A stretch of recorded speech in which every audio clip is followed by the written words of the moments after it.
Hello बच्चों, कैसे हो। तो मैं आपको पढ़ा रही थी कबीरदास जी का चैप्टर साकी। तो इसमें मैं आपको 10 दोहे पढ़ा चुकी हूँ। ठीक है, जो बाकी का चैप्टर शेष है वो आज मैं कंप्लीट कराती हूँ।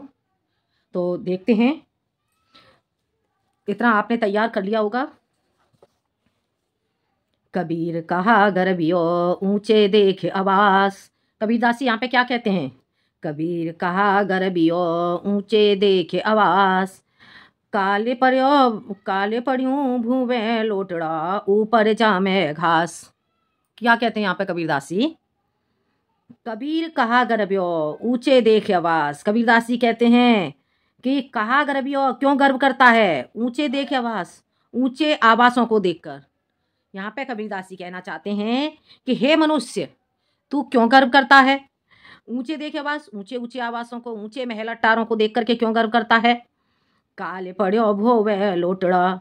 काले, काले का अर्थ क्या हो गया? कल। पड़्यो, पड़्यो ये कहाँ पड़ा होगा? पृथ्वी पर। कल पृथ्वी पर पड़ा होगा लोटा। ये कल कैसी? पृथ्वी पर पड़ा होगा। और ऊपर जामे घास, और इसके ऊपर घास जम रही होगी।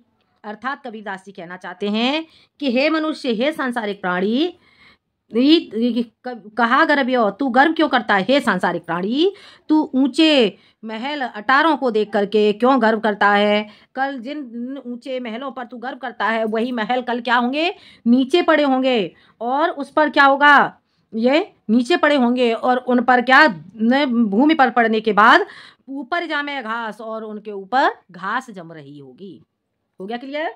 एक बार और देखते हैं। कबीर कहा गर्भियो ऊंचे देख आवास। काली परियों भोवे लोटड़ा ऊपर जावे घास। कबीरदास जी कहते हैं कि हे मनुष्य, तू ऊंचे महल अटारों को देख करके क्यों गर्व करता है? गर्भियो गर्व करना, ठीक है। आवास, आवास निवास स्थान, महल।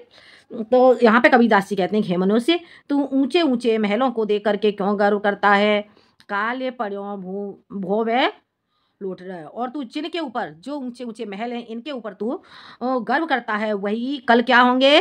पृथ्वी, भूम्यो, भूम्यो का अर्थ क्या हो गया? भव्य। यहाँ का इसका अर्थ हो गया पृथ्वी पर। पड़्यो, पड़े होंगे, और लौट रहा है, इसके ऊपर क्या होगा? ऊपर जामे घास। यहाँ जो भूमि पर लेटे हुए पड़े होंगे, इनके ऊपर घास जम रही होगी। हो गया क्लियर? समझ आ गया? तो इसका जो संदर्भ है, संदर्भ आप वही लिखोगे, ठीक है। और इसका प्रसंग क्या होगा? प्रस्तुत साखी में संत कबीरदास जी ने धन दौलत पर गर्व न करने का उपदेश दिया है। क्या लिखोगे? प्रस्तुत साखी में संत कबीरदास जी ने धन दौलत पर गर्व न करने के लिए उपदेश दिया है। ये धन दौलत क्या है? क्षण भंगुर है, आज हमें प्राप्त होती है, लेकिन ये हमारे साथ नहीं रहती। तो हो गया क्लियर? इतना समझ में आ गया होगा। आगे देखते हैं। यह ऐसा संसार है जैसा सेवल फूल। क्या कहना चाहते हैं कबीरदास जी यहाँ पे? यह ऐसा संसार है जैसा सेवल फूल, दिन दस के व्यवहार को झूठे रंग न भूल। क्या कह रहे हैं कबीरदास जी? यह ऐसा संसार है जैसा सेवल फूल। यह संसार कैसा है? यह संसार ऐसा है, कैसा? सेवल के फूल के समान है। समझ आ गया? यह संसार सेवल के फूल के समान है। यह सेवल का फूल कैसा होता है? जो सेवल का फूल होता है वह लाल रंग का होता है, और जब वो खिलता है तो उसका क्या है? आकर्षित हो जाता है, अपनी तरफ आकर्षित करता है। परंतु वह आकर्षक कितने समय के लिए होता है? कुछ समय के लिए। वो कितनी देर के लिए खिलता है फूल? कुछ समय के लिए। और दिन दस के व्यवहार को, फिर अंत में क्या होता है? वो मुरझा जाता है। और झूठे रंग, 10 दिन के झूठे रंग न भूल। झूठे, इस सेवल के फूल के समान ही है मनुष्य, तुझे झूठे रंगों को नहीं भूलना चाहिए। आ गया समझ में? कबीरदास जी क्या कहना चाहते हैं? यह वो ऐसा संसार है जैसा सेवल फूल। यह संसार सेवल के फूल के समान है। दिन दस के व्यवहार को, 10 दिन के व्यवहार के लिए, अर्थात इस संसार में क्या, कुछ दिन के व्यवहार के लिए झूठे रंग न भूल। इस संसार के जो झूठे रंग हैं उन्हें हमें नहीं भूलना चाहिए। अर्थात जो सेवल का फूल होता है वो कैसा होता है? लाल होता है, बहुत आकर्षित दिखता है, वो हमें अपनी तरफ आकर्षित करता है, लेकिन वो कितने समय के लिए? कुछ समय के लिए होता है। और जब वो फूल मुरझा जाता है तो क्या होता है? वो किसी काम का नहीं होता। ठीक है, तो आगे आपको समझ में, झूठे रंग न भूल। इसी प्रकार से पुष्प के समान ही हमें जो सांसारिक सुख हैं उन झूठे रंगों को नहीं भूलना चाहिए, अर्थात ये सभी क्या हैं, क्षण भंगुर हैं। ठीक है, तो इसका भी हम देखते हैं, इसका प्रसंग क्या लिखेंगे हम। प्रस्तुत साखी में कबीरदास जी संसार की क्षण भंगुरता का वर्णन कर उसके बाह्य रूप सौंदर्य से प्रभावित न होने का उपदेश देते हैं। क्या कहना चाह रहे हैं यहाँ पर कबीरदास जी। प्रस्तुत साखी में कबीरदास जी क्या कहना चाह रहे हैं, प्रस्तुत दोहे में कबीरदास जी संसार की क्षण भंगुरता, किसका वर्णन कर रहे हैं यहाँ पे, क्षण भंगुरता का वर्णन कर उसके बाह्य रूप को, उसके बाहरी रूप को देख करके हमें क्या करना चाहिए, उसके प्रति आकर्षित नहीं होना चाहिए। हो गया क्लियर, समझ में आ गया। तो ये इसका प्रसंग हो गया। बाकी का इसमें जो आपका है रस छंद अलंकार वो तो आप निकाल ही लोगे। ठीक है, ये सारी मैं पहले ही आपको बता चुकी हूँ। यहाँ पे सदुक्कड़ी भाषा का प्रयोग हुआ है, दोहा छंद है, रस शांत है। ठीक है, और यहाँ पे क्या है, यह ऐसा संसार है जैसा सेवल फूल है। यहाँ पे अनुप्रास अलंकार भी है, क्योंकि ल की आवृत्ति हो गई, दे द की आवृत्ति हुई है। ठीक है, तो इस तरह से यहाँ पे क्या हो गया, अनुप्रास अलंकार भी हो गया। तो और कौन सा, उपमा अलंकार, यहाँ पे उपमा अलंकार भी है। किसकी, सांसारिक प्राणी की किससे तुलना की गई है, सेवल के फूल से। ठीक है, तो इतना समझ में आ गया होगा। आगे देखते हैं, यह अवसर चेत्यो नहीं, क्या कहते हैं कबीरदास जी, यह अवसर चेत्यो नहीं पशुजू पाली दे, राम नाम जाड्या नहीं अंत पड़ी मुँह के, कबीरा अंत पड़ी मुँह के। क्या कह रहे हैं यहाँ पे कबीरदास जी, यह अवसर चेत्यो नहीं, इस अवसर पर चेत्या नहीं यानी कि सचेत नहीं हुआ, पशुजू पाली दे, पशु के समान। तो यहाँ पे कबीरदास जी कह रहे हैं कि यह अवसर, इस अवसर पर तू सचेत नहीं हुआ। कबीरदास जी कह रहे हैं कि हे मनुष्य, जब तुझे क्या मानव रूपी यह अवसर चेत्यो नहीं, किस अवसर पर, जिस अवसर पर तुझे मनुष्य का शरीर प्राप्त हुआ है, तो यहाँ पे भी तू सचेत नहीं हुआ, पशुजू पाली देह। और इस शरीर को तूने कैसा बना रखा है, पशु के समान बना रखा है। राम नाम जाड्या नहीं, अर्थात राम के नाम का जप नहीं किया, अंत पड़ी मुँह से, और अंत में तेरे मुख में क्या पड़ेगा। तो कबीरदास जी कह रहे हैं अंत में तेरी मृत्यु के बाद, सेह का अर्थ क्या हो गया, धूल। राम नाम जाड्या नहीं, यदि तूने राम के नाम का जप नहीं किया तो अंत में पड़ेगी मुंह में सेह यानी कि धूल पड़ेगी। हो गया क्लियर।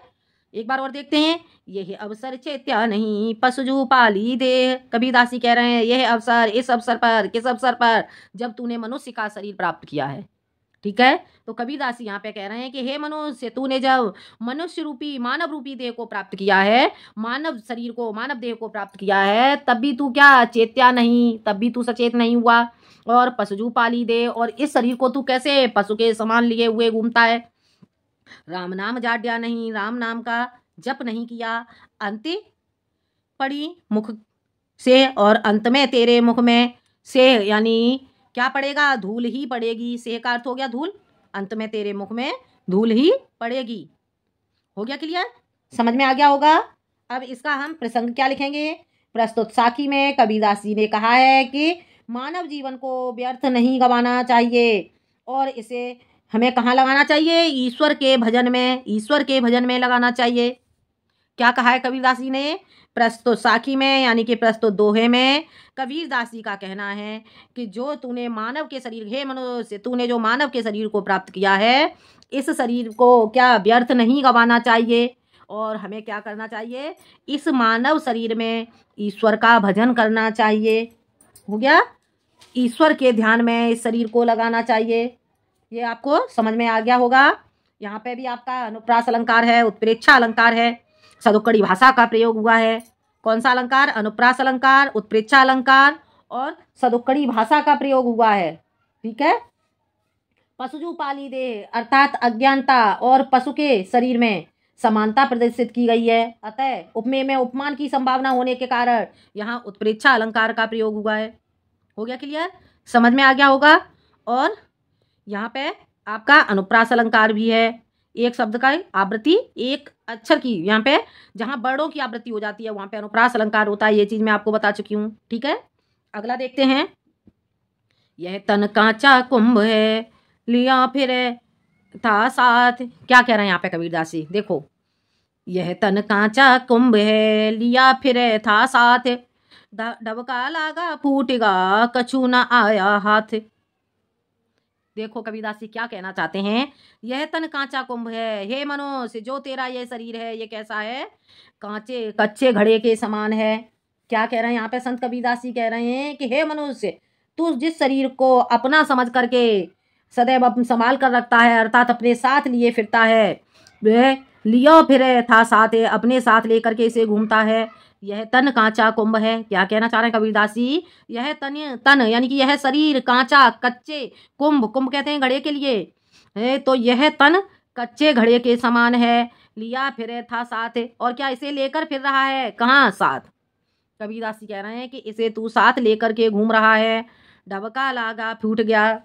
क्या कह रहे हैं यहाँ पे कबीरदास जी कि इसमें जैसे ही धक्का लगेगा, यह शरीर तो ये घड़े के समान है, और यह शरीर क्या होगा, ढबका लागा, यानी कि जैसे भी कोई कष्ट आएगा हमारे शरीर पर तो क्या होगा, नष्ट हो जाएगा, कछु ना आवे हाथ, फिर हमारे हाथ क्या बचेगा, कुछ भी शेष नहीं बचेगा। तो यहाँ पे कबीरदास जी कहना चाहते हैं कि जिस प्रकार मिट्टी का कच्चा घड़ा जरा सा ही ठोकर लगने पर क्या होता है, जरा सी ठोकर लगने पर टूट जाता है, उसी प्रकार हे मनुष्य तेरा शरीर भी उसी कच्चे घड़े के समान है। कैसा है, कच्चे घड़े के समान, क्षण भर में ही नष्ट हो जाएगा। इसलिए अपने शरीर का मोह त्याग करके, हे मनुष्य तू अपने शरीर का मोह त्याग कर, ईश्वर का भजन कर, ईश्वर का ध्यान कर। हो गया क्लियर, समझ में आ गया। तो इसका हम संदर्भ इसका वही रहेगा जो मैं पहले बता चुकी हूँ। और इसका प्रसंग क्या होगा, इसका प्रसंग होगा प्रस्तुत साखी में कबीरदास जी ने मानव शरीर की क्या नाश्वरता का चित्रण किया है। प्रस्तुत साखी में यानी प्रस्तुत दोहे में कबीरदास जी ने मानव शरीर के नाश्वरता का वर्णन किया है। कैसा है मनुष्य का शरीर, नाश्वर है, नाशवान है। ठीक है, हो गया क्लियर, समझ में आ गया। यह तन कांचा कुंभ है, यह शरीर कच्चे घड़े के समान है, हे मनुष्य तू इस कच्चे के घड़े के समान इस शरीर को साथ लिए हुए घूमता है, और जैसे ही धक्का लगेगा यानी कि जैसे ही कोई कष्ट आएगा तो तेरा यह शरीर नष्ट हो जाएगा, फिर तुझे कुछ भी हाथ नहीं आएगा। हो गया, आगे देखते हैं। इसका भी जो आपका काव्यगत सौंदर्य है, काव्यगत सौंदर्य में यहाँ पे कौन सा अलंकार होगा, यहाँ पे आपका हो जाएगा रूपक अलंकार होगा और अनुप्रास अलंकार। ठीक है, जो आपका कांचा कुंभ क्या हो गया, आपका ये कांचा कुंभ का की आवृत्ति हो गई, तो यहाँ पे आपका अनुप्रास अलंकार हो गया। ठीक है, और तन कुंभ में क्या आ जाएगा, उपमेय, तथा कुंभ में क्या है, उपमान। ठीक है, तो समानता स्थापित होने के कारण यहाँ पे कौन सा अलंकार हो गया, रूपक अलंकार हो गया। हो गया क्लियर। इसमें सदुक्कड़ी भाषा का प्रयोग हुआ है, शांत रस का प्रयोग किया गया है। ठीक है, और दोहा छंद है। काव्यगत सौंदर्य में क्या लिखोगे, इसमें आपका दोहा छंद का प्रयोग किया गया है, सदुक्कड़ी भाषा का प्रयोग किया गया है, और शांत रस का प्रयोग किया है, अनुप्रास और रूपक अलंकार का प्रयोग किया गया है। अब लास्ट देखते हैं। कबीर कहा गरबियो, कबीरदास जी क्या कहते हैं, कबीर कहा गरबियो देही देख सुरंग, बिछड़िया मिलवो नहीं ज्यों कांचली भुजंग। देखो एक बार, कबीर कहा गरबियो, कबीरदास जी क्या कहते हैं कि हे मनुष्य, कबीरदास जी क्या कहते हैं, हे मनुष्य तू क्यों गर्व करता है, हे मनुष्य तू अपने शरीर पर क्यों गर्व करता है, क्यों अहंकार करता है, क्यों घमंड करता है। देही देख सुरंग, और इस शरीर को कैसा देखकर, सुरंग के समान नाश्वर, इस शरीर को देख करके तू क्यों गर्व करता है। बिछड़िया मिलवो नहीं, हे मनुष्य जब तू इस शरीर से बिछुड़ जाएगा, बिछड़िया मिलवो नहीं, हे मनुष्य तू इस शरीर से जब बिछुड़ जाएगा तो क्या होगा, ये शरीर तुझे पुनः प्राप्त नहीं होगा। ज्यों कांचली भुजंग, किस प्रकार से, उसी प्रकार से जिस प्रकार से सर्प के ऊपर से कांचली क्या होती है, कांचली निकल जाती है, और निकलने के बाद वो कांचली पुनः सर्प के ऊपर नहीं चढ़ाई जा सकती, अर्थात सर्प को वह कांचली पुनः प्राप्त नहीं होती। तो इसी तरह से हे मनुष्य जो तेरा यह शरीर है सुरंग के समान, तेरे देही का अर्थ क्या हो गया, एक बार एक एक शब्द का अर्थ देख लो। कबीर ने कहा गर्वियो, क्यों गर्व करता है, क्यों घमंड करता है। ठीक है, क्यों अहंकार करता है। देही शरीर, देख सुरंग, शरीर को देखकर, देही का अर्थ क्या हो गया, शरीर को देखकर, देख कर कैसा, सुरंग के समान। हे मनुष्य तू सुरंग के समान अपने शरीर को देख करके क्यों गर्व करता है। बिछड़िया मिलवो नहीं। हे मनुष्य, जैसे ही तू इस शरीर से बिछुड़ जाएगा, मिलवो नहीं, यह तुझे पुनः प्राप्त नहीं होगा। अर्थात यहाँ पे कबीरदास जी कहना चाहते हैं कि हे मनुष्य, जैसे ही तेरी मृत्यु हो जाएगी, मृत्यु के बाद तुझे यह शरीर पुनः प्राप्त होता है? नहीं होता ना। तो यहाँ पे कबीरदास जी कह रहे हैं कि जैसे ही मनुष्य तेरी मृत्यु हो जाएगी, उसके बाद तू पुनः इस शरीर को प्राप्त नहीं कर सकता। इसलिए तुझे क्या करना चाहिए? अपने इस शरीर पर घमंड नहीं करना चाहिए, इस शरीर पर गर्व नहीं करना चाहिए। किस प्रकार से? उसी प्रकार से ज्यों कांचली भुसंग, उसी प्रकार से जिस प्रकार से सर्प की कांचली निकलने के बाद पुनः सर्प को प्राप्त नहीं होती। अर्थात सर्प के शरीर पर वह कांचली पुनः नहीं चढ़ाई जा सकती। उसी प्रकार से हे मनुष्य, तेरी मृत्यु के बाद जब तेरी आत्मा तेरे शरीर से निकल जाती है तो क्या होता है? वो आत्मा पुनः उस शरीर में प्रवेश नहीं कर सकती। हो गया क्लियर? समझ में आ गया? तो इसका हम प्रसंग क्या लिखेंगे? प्रस्तुत साखी में कबीरदास जी ने मनुष्य को अपने शरीर पर गर्व न करने के बारे में बताया है। क्या बताया है यहाँ पे कबीरदास जी ने? प्रस्तुत दोहे में कबीरदास जी ने अपने शरीर पर गर्व न करने के लिए बताया है। हो गया क्लियर? यहाँ पे भी आपका सदोकड़ी भाषा का प्रयोग हुआ है, शांत रस का प्रयोग हुआ है और दोहा छंद है। ठीक है, अनुप्रास और उपमा अलंकार का प्रयोग हुआ है। तो ये आपका जो साखी है वो समाप्त हो गया। आपको समझ में आ गया होगा। अगर आपको कोई प्रॉब्लम आती है तो कमेंट में मुझे ज़रूर बताएं। ठीक है, तो मैं उसे सॉल्व करने की कोशिश करूंगी और बाकी मैं अगला आपके लिए अगला चैप्टर लेके आऊंगी। अगला चैप्टर है आपका मीराबाई। ठीक है, मीराबाई का चैप्टर है पदावली। तो अगले वीडियो में मैं आपके लिए लेके आऊंगी पदावली। आज के लिए इतना ही, धन्यवाद।